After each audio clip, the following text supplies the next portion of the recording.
Balog'at ilmi nima uchun aynan balog'at deb nomlangan? Al-balag'atu degan so'z arab tilida al-usul ma'nosida iste'mol qilinadi, ishlatiladi. Ya'ni balog'at lug'atda al-usul degani, usul degani erishmoq, yetmoq degan ma'noda. Ya'ni balog'at degani yetmoq, erishmoq degan ma'noni anglatadi. Masalan, arablar aytadiki, balag'a Zaydun hadafahu. Zayd maqsadiga yetdi degan ma'noda. Balag'a Zaydun hadafahu. Zayd maqsadiga yetdi, erishdi degan ma'noda aytiladi. Yoki masalan, balag'al xobaru Zaydan bo'lsa, xabar Zaydga yetib bordi ma'nosida bo'ladi. Xo'p, demak balog'at lug'atda yetmoq, erishmoq degan ma'noni anglatadi. Xo'p, endi savol, nega aynan shu so'z, ya'ni yetmoq ma'nosidagi balog'at degan so'z bu ilmga termin qilib olindi, nom qilib olindi, istiloh bo'lib kirdi? Buni sabablari, hikmatlari ko'p. Shulardan biri balog'at ilmini foydasi, samarasi bilan bog'liq. Balog'at ilmini samarasi nima? Ya'ni balog'atdagi barcha qoidalar nimaga asoslangan, nima haqida aylanadi, nimani ustida ketadi va nimaga olib boradi? Uni maqsadi nima deyilsa, faidatu ilmil balagha qalbul mutakallimni qalbul muxotobga bog'lash va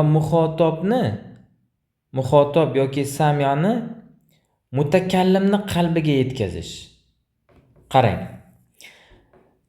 siz agar balog'at ilmini o'rgansangiz, uni qoidalarini yaxshi o'rganib, shu bilan birga o'sha arab tili ilmlarini, arab adabiyotini yaxshilab o'rganib, balog'at ilmini ham yaxshilab o'rganib, uni qoidalariga amal qilsangiz, agar siz mutakallim bo'lsangiz, o'zingizni qalbingizdagi maqsad qilgan ma'nolaringizni muxotobga, eshituvchilarga to'g'ri uslubda yetkaza olasiz. Diqqat qiling, qalbingizdagi ma'noni muxotobga, eshituvchilarga to'g'ri uslubda yetkaza olasiz.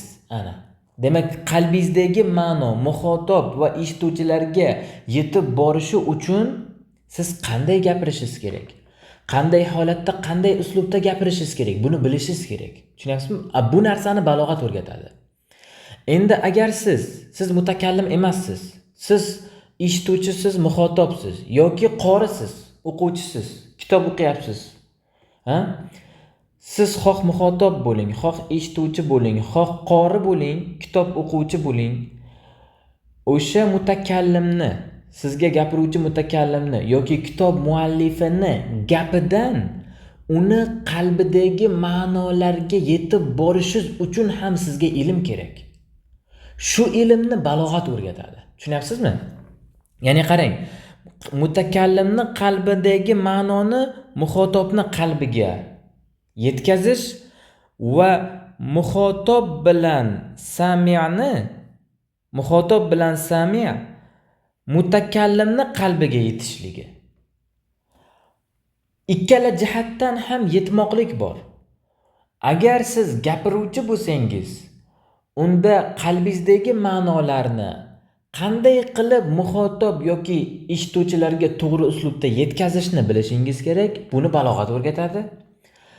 Agar siz eshituvchi yoki muxotob yoki kitob o'quvchi bo'lsangiz, unda mutakallimni gapidan yoki kitob muallifini gapidan uni qalbidagi qasd qilgan ma'nolarga qanday yetib borasiz?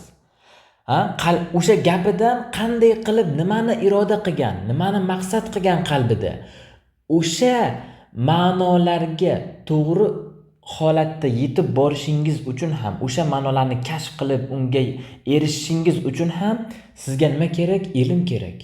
O'sha ilmni sizga balog'at o'rgatadi. Ana ko'ryapsizmi? Ikkala jihatdan ham yetmoqlik bor.